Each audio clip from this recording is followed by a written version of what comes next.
Well, you've heard the phrase easy like Sunday morning. Today, Chennai Super Kings have done easy like Sunday evening. That's right. The SRH bowling attack, their famed bowling attack, 179 is what their batsmen put on. But Chennai Super Kings, they might as well have had a rocking chair, a cigar and a glass of brandy, Michael Vaughan? Nice glass of red. Yeah, nice That's glass. what they should have had. Yeah, terrific chase. Simple. Looked for swing early on, did the Sunrisers, wasn't a great deal there. The pitch skidded on. I think there was maybe just a little bit of dew that came into play. There wasn't any spin for Zaheer Khan. Yeah. There was a drop catch or two, which obviously helped them somewhat, but they were strolling the game. It was all under control, the partnership at the top. Rayudu played a blinder. Yeah. He just controlled it. Every time he needed a boundary, he just thought, yep, I'll hit one into the stands or along the ground for four. It was a very comfortable chase. Yeah, and Zach, when you look at Ambati Rayudu, this Ambati Rayudu 2.0 that we're seeing here, it's just something else, isn't it? Just amazing, I think. He's having the best IPL of his life so far. He's been a consistent part of IPL for over the years now, but he's just taken this season to another level.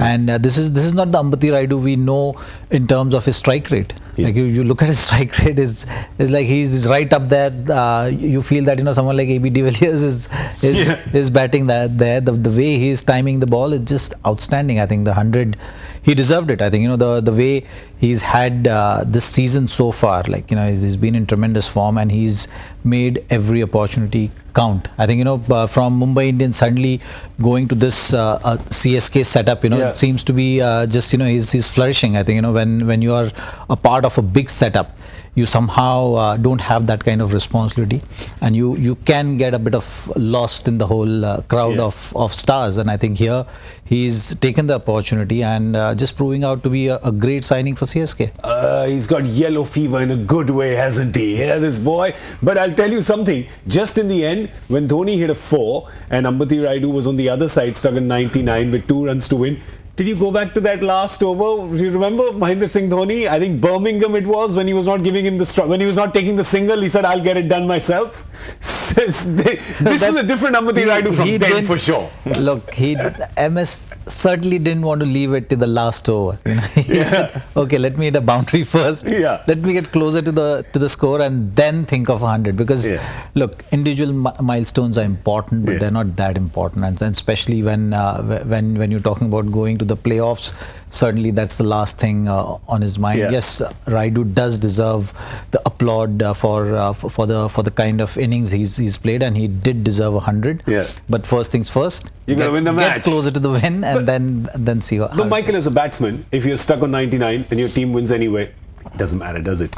No, but when your team's won comfortably, you want to get 3 figures. Your currency as a batsman is hundreds. Your currency as a bowler is 5 wicket. Probably not in 2020 cricket. You probably think 4th is a great as a bowler, but as a batsman, I think at the end of your career, you always look back at how many hundreds did you get. So for anyone to say, what's the difference between 99 and 100? It's a huge amount. You've got to get those 3 figures. Yeah, it's your captain giving you the strike, and he trusted him with that this time.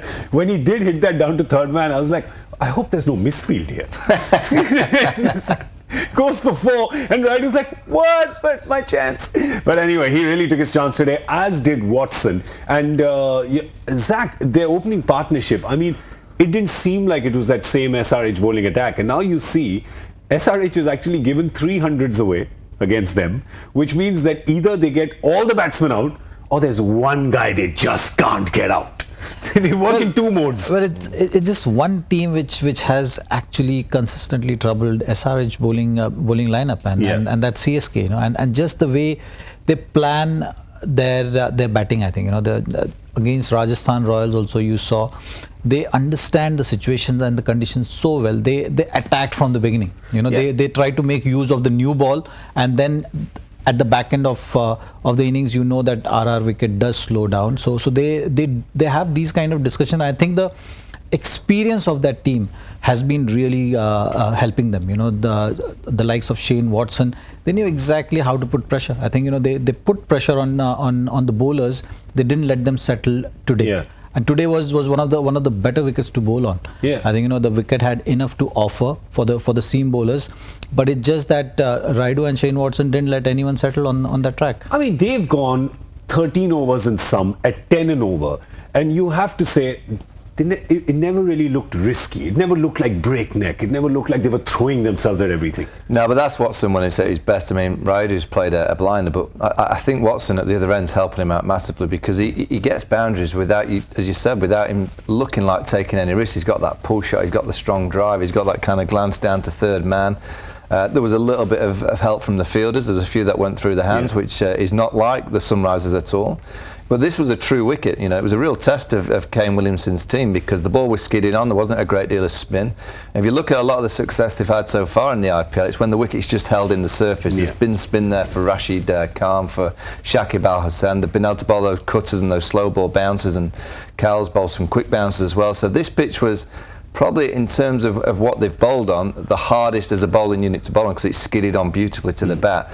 So I'd be thinking as a Sunrise, yeah, we've got 18 points, we're going to be in the knockout stages, but let's learn from this experience that when the pitch is better, we might have to come up with one or two other tricks than what we've had to do so far in the competition. Yeah, because 2 points. One, of course, that in all probability, when you look at the points table, you're going to have SRH and CSK playing the first qualifier, which means that now they're going into that qualifier having lost both their league games against CSK, so that plays on your mind. Secondly, the wicket that they're playing on is going to be Mumbai, which again is not the... It doesn't play to the strength of their bowling attack, as Michael is saying. No, but they've defended 118 there on that wicket of 1 KD. So I think 1 KD is actually a kind of wicket where as a bowler your margin of error is small. But if you get in the right areas, you can trouble batsmen, and that's something. And they do this. Yeah, so they did that. I understand the wicket also in that particular game was a bit on the sticky side. So I thought they got it from Hyderabad with them. For the 118 game, and when the curator wasn't noticing, they just quickly rolled it out. I'm not too sure how much momentum goes from game to game. Yeah. No, in T20 cricket, I think in Test matches, you know, on particularly a series, if you win one Test match and you start another one 3 days after, you can almost grab the momentum straight away. But in T20 cricket, I really do think it's a blank canvas as soon as you start the game, and it's whichever 11 can turn up and produce the magic on the different surfaces. So I don't think it'll affect them one iota. Great point. Excellent. Let's have a look at the points table now. We're definitely looking at next Monday being an next Tuesday being an SRH CSK encounter, because now with 18 and 16, with 2 games still in hand for each of them, they're pretty much now just, it doesn't really matter because 1 and 2 do play each other, so it doesn't really matter if you finish 1 or 2. It really doesn't look like anybody else is catching up with these guys. Do they go on the beach now? Sorry? Do they just going to have a week on the beach? I mean, they can't give a walkover of the other 2 points, right? They still got to show up on those games. So let the second 11. Yeah. Everybody's got like a 26 people squad. The only team which can sneak in on that table, I think, to number 2 is Mumbai Indians. Okay, let's go back again. Zach's found something. We've got to see this. Conditions apply for sure. They have to win all the games. But if you look at the net run rate, but they only go to 16, Zach. No, but the net run rate, they can challenge CSK on that. So CSK, if CSK loses the next 2 games and Mumbai manages to win all the games, they will be on 16 with CSK, and then the net run rate will come into play. And they have a better net run rate. But I'm also saying that a lot of people are playing each other. So I don't think MI plays MI plays SRH, I think, once. Do they? No, they don't play SRH or CSK. So they pretty much Kings. So they'll be hoping that they can cancel each other out. Which is the calculation I'm doing. They play Kings and DD, yes. Yeah. And today RR. Ooh, so they have a better chance. And CSK plays Delhi Daredevils and which other team? And Kings 11 Punjab. And Kings 11 Punjab. Yeah. Not together though. Yeah, different games. Okay,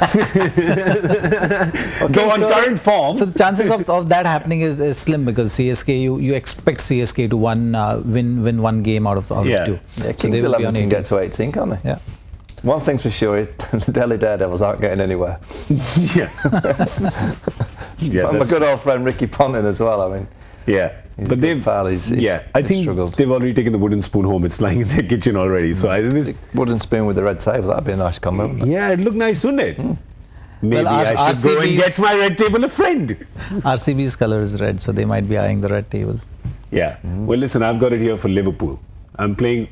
You guys are watching one final on 27th of May. I'm watching another one. So, so that's what's happening. But listen, anyway, let's come now to the second game of the day today. And that's a really important one, because it's the Mumbai Indians who are hosting the Rajasthan Royals. And we've been saying this before. While the first game was all about domination of the table. This one is for survival in the competition. And it truly is survival, because now we'll go back to the table again, and this time let's put the focus a little more on Mumbai Indians and RR, and you'll understand why we're saying that this is a make or break game for both of them, because they are gunning for 16. If the one who loses today, the one who wins today, obviously then gets a chance to get to 16, and it's sort of some safety. The one who doesn't can only then get to 14. So they're going into a high pressure game, actually.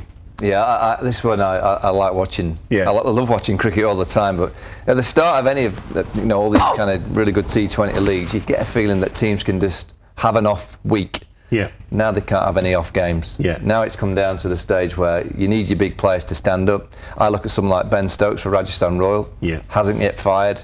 He's a big game player. Could he fire tonight and try and get his team over the line? You're looking at the likes of Rohit Sharma, terrific players. They are the ones that kind of arrive at the Wankhede Stadium tonight and just look at the big crowd, the atmosphere, and they don't just see the game, they see the actual position of the team in the table and go, I've got to do something special. Yeah. You're saying teams have an off week. Mumbai Indians has an off month, and then they have an on month, which is what they do every IPL, right? Yeah. April, we're not around, we're just waking up. In May, they just sort of go full tilt. And they've won, 4 out of their last 5 games, I think? 4 out of the last 5 games is what they won. And they obviously are high on confidence. You saw Rohit at the toss. Really calm, no stress. He's like somebody the other always gets up. And they've got at least 2 X-Factor performances in every game, haven't they? Well, I think when you compare the two teams, one thing stands out, which is Mumbai Indians have been a stable unit. Yeah. In last few games, they've not changed their playing 11. But where you look at Rajasthan Royals, it's been going on individual brilliance, which is Josh Butler has changed their fortunes. So a lot depends on Josh Butler to kind of carry that momentum through. Yeah. And it's going to be very, very important that how Ajinkya Rahane kind of deals with pressure, because actually it's so difficult for a captain to be not sure what number he's going to be batting at. Will that affect? It looks like they've put Darcy Short back in, which I presume will mean that he'll open with Josh Butler. That means Rahane won't be opening. I mean, I look at the Wankhede ground and the pitch and think that it's perfectly suited for a Rahane style player to go up the top and just try and face as many balls as possible. There's the team on the screen. I agree with Zag. I mean, the Rajasthan Royals wins have generally been individual brilliance. Yeah. The game where Krishnappa Gautam smashed a load of sixes. That's right. Against Mumbai, in fact. Against Mumbai. That happens, what, 1 in 6 times? 1 in 7 times? And the other games have been won by Josh Butler. Yeah, Butler's getting off the fly. The 95 not out that he scored in the last game. It has been individual brilliance, where if you feel that the Mumbai team over the last 3 victories has been collective. Yes, there's been standout individuals, but they've kind of grabbed together a little bit more collectively. Look, if Butler keeps arriving and playing the way he does, he can win it on his own. But you feel that they will get challenged tonight, Rajasthan, in a more collective sense than they have done in the last few games. Yeah, and with Rajasthan, with Mumbai, you see they've got a stable unit. There's no changes. With Rajasthan, 3 changes is no changes for them, because that's what they do every and they will have changes within the playing 11. Yeah. So they might open with Darcy Short, they might open with Ajinkya Rahane. It will all depend on what kind of score Mumbai Indian gets in the first innings. The one thing is for sure, when you play against Rajasthan Royals, there is no way you can plan. Yeah. Because the players have got no clue which positions they're going to be in. So as they get opposition, you go, right, who do you talk about opening? We've got no clue. It could be 1 of 10. Could be anybody coming out to bat. Who's going to bowl to death? No idea. It could be 1 of 6. Could be anyone. Pull the short straw. Yeah. Whoever it is, just try and react to whoever's bowling, because we've no idea when they're going to bowl, no idea when they're going to come out and bat. It's a Shane Warne mechanism, isn't it? Yeah. Just go with the flow. Just surprise everyone. We'll just let you absorb that moment for a second. I knew that was coming. Let's have a look at the Mumbai Indian squad. Of course, no changes. And why would you change it? Look at it. They're batting down till 8 and so many bowling options. It just this is a team which has a lot of options, but also a team where everybody has their roles well defined, don't they? Well, so far in the tournament, what Mumbai Indians has been doing is they've been getting to a good total, but they were always falling short of that big total as well. So if you look at their last 5 overs, how they've approached, especially when they're batting, they're kind of leaving it too late to launch from a particular position. They have wickets in hand, and the likes of Ben Cutting has been ready for the longest time, but finally got the opportunity in the last game and hammered it. So that's something which they need a little bit of tweaking, a little bit of work on. But if they get to 190 plus, I think they have the bowling attack to defend it. The likes of Bumrah and Markande has been having a good IPL, so they can build that pressure. Yes, they have to start strong when they come to bowling. They've been kind of faltering on those kind of strategies where they're getting to a good total but not really starting with their main bowlers, and then not really creating that kind of pressure early on in the innings. So I think now it's looking like a balanced and a stable unit. A lot of things they have figured, and that's what probably they use the month of April for. Figure these things out, and then they stabilize. I always look at matchups and different styles of angles that can be created to challenge certain players, and I know that Josh Butler's in great form, but left arm over can challenge him. So you look at someone like McLenigan, also to Ben Stokes. Trent Bolt's had him, I think he got him out 3 or 4 times in the Test series, got him out in the first game that they played in the IPL against each other. So I feel that McLenigan can have a real effect, particularly against those 2 players I've mentioned. The English continue, so much is expected of them. He's one of those kind of bowlers, McLenigan, that I just feel he just likes the competitive edge. Yeah. He never ever looks at the name that he's going to be playing against. He never kind of feels phased when he's bowling at Virat Kohli or an AB. He just bowls and he's aggressive and he's in your face. I really like the way that his hair flies all over his face, unless he's had it cut since the last time I saw him. Don't like the moustache, I have to say that. I'm not so sure about the moustache, but I really like the aggressive edge that he brings to the attack. I don't think he got the memo that Movember is over. No, it's gone. It's long gone. He's probably got ready for the next Movember way in advance. But you both had Mitch McLenigan in your top 5 international players of this IPL.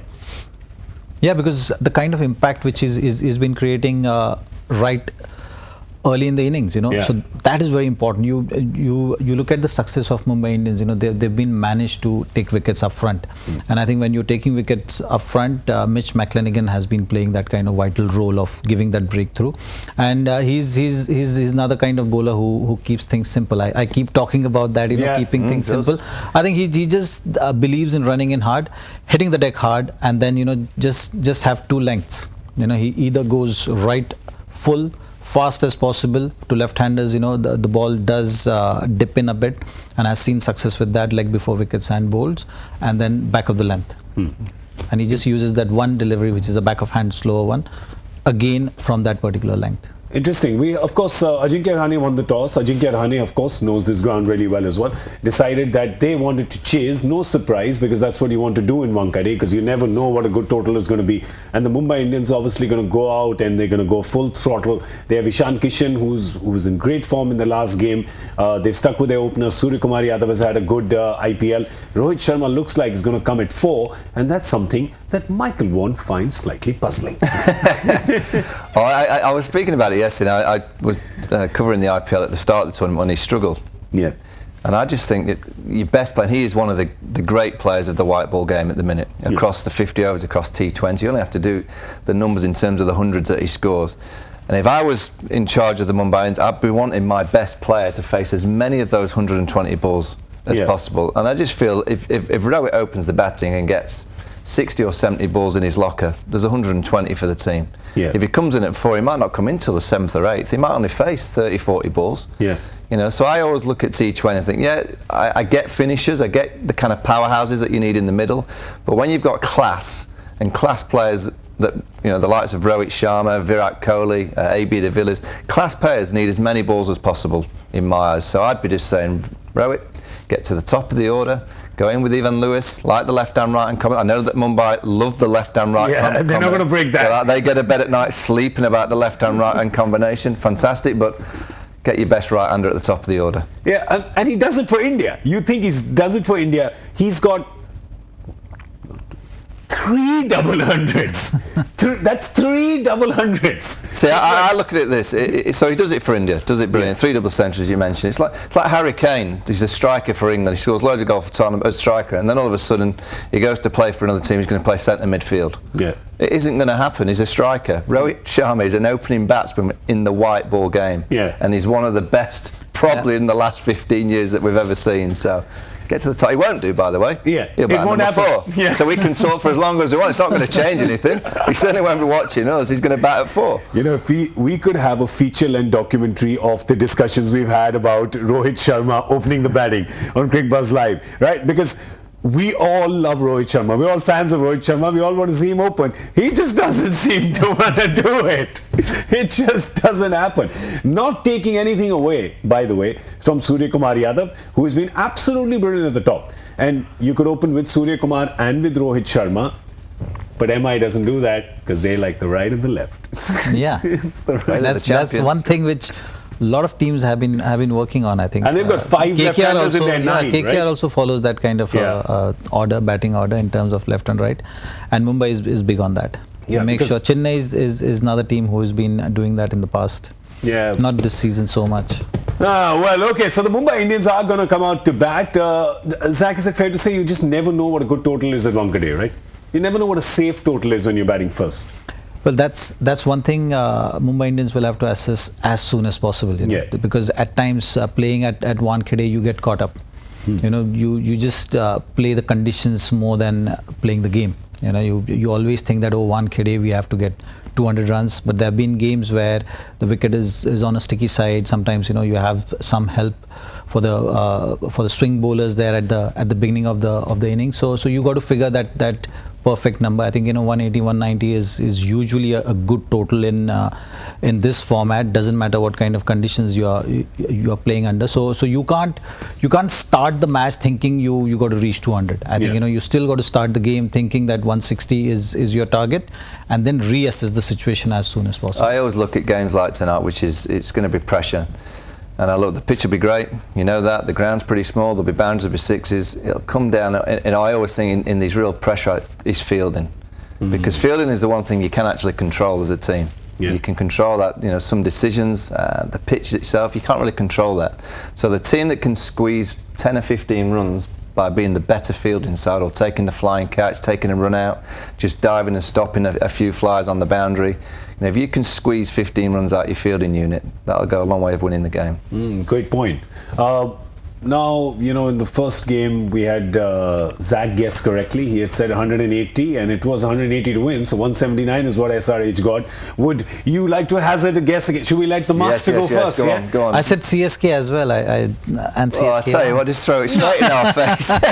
No, but he did. He said 50-50. He said a tie. He said 50. You said 50-50, Zach. Yeah, 50-50. That means CSK has got a chance. No, come on. And then you put pressure on me off super over, and I said, okay, CSK. We're not. Yeah, he actually did say that. I'll back that up. Okay, fine. You said it. He got it right. You're not going to get it 3 times in a row. It's impossible. You can't do it. Come on. What am I going to get in their first? 195. 195. Go big or go home. 210. 210. Look, the Wankhede is where England chased down 216 against South Africa in the World Cup. Yeah, 210. But Jofra is a factor. Jofra is a factor. If he goes for runs, then I think, he's just going to miss that Yorker by an inch, and it's going to travel. I hope. Well, not I hope, but you know what I mean. For my 210, I hope. 285. No, I'm just kidding. I wanted to say something equally shocking. So we've got 185 from 195. you. 195 from you. We've got 210 from you. I'm going for a conservative 182. That's what I'm saying. Low balling it. I'm low. Can you imagine? Did you ever imagine Michael would see a day when 182 and 20 overs would be low balling it? Yeah, it's low ball. Yeah. Where have we gone? Probably 150 all out. You can't change it anymore. We've got it. The bets are locked in. These are free bets. We don't put any money, but we do buy each other some dinner in case we get it right. The person who gets it right has to buy dinner for the other people. All right, we're going to go. We're going to see you in about 90 minutes. Remember, Rajasthan Royals did win the toss and put Mumbai Indians into bat. Both are fighting for survival. They both want to get to 16 points, but the first step to do that is to get to 12. So 3 games left, 6 points are for grabs for either team. This one is really going to be make or break, do or die. Lots of pressure. It's going to be fun. We'll see you in 90 minutes. Thank you very much, Zaheer Khan. Thank you so much, Michael Vaughan. And thank you to all of you for watching. See you shortly.